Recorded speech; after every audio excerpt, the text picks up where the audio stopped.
New Orleans. I'm going to start with some protest 101, Lee Rowland told the few dozen scientists who filled the windowless meeting room.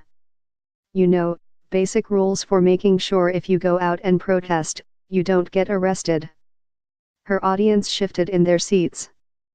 They included experts in Martian landscape evolution and glacier melting rates. For many, this information was new. They'd come to New Orleans for the annual meeting of the American Geophysical Union, the Comic-Con of the Earth, Space, and Climate Sciences.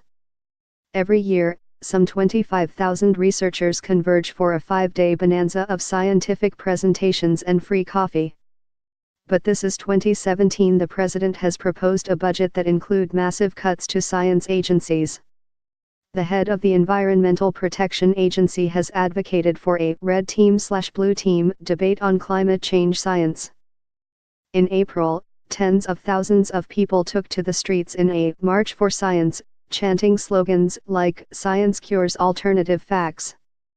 For some AGU attendees this year, activism is on the agenda. The session, Legal Advice for Scientists Interested in Activism, is one new addition to the conference program. Lauren Kurtz, an attorney with the Climate Science Legal Defense Fund, said she suggested it after working with organizers of the March for Science, most of whom were researchers with no previous activism experience.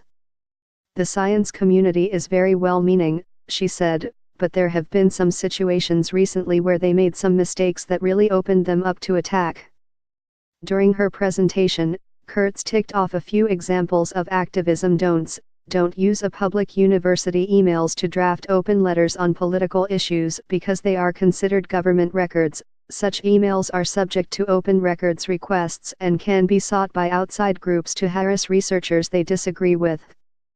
Don't wear your NASA apparel to the March for Science or invite colleagues to a protest at the end of the weekly faculty meeting. Such activities could run afoul of anti-lobbying restrictions or workplace policies.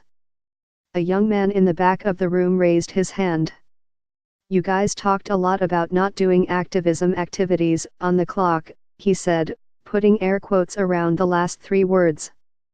I feel like in science there is no clock. Several people laughed, undoubtedly recalling long nights spent running experiments and drafting research papers. But the attorneys were serious. If it has to wait till you get home at 2 a.m. to send that email, that's what you have to do, said Rowland, who works for the American Civil Liberties Union. Audience members continued to pepper Rowland, Kurtz, and fellow CSLDF attorney Susan Rosenthal with questions for more than an hour. They ended things only when they had to vacate the room for the next session. This is a community that hasn't historically been super into public protests, Kurtz said as she packed up her materials. But we had a huge swell of interest post-election. Rowland nodded. There's no real room for complacency anymore. Other additions to the meeting agenda include daily updates on science policy and a discussion of threats to scientists' independence, a workshop on how to visit legislators, and a call-a-thon to members of Congress.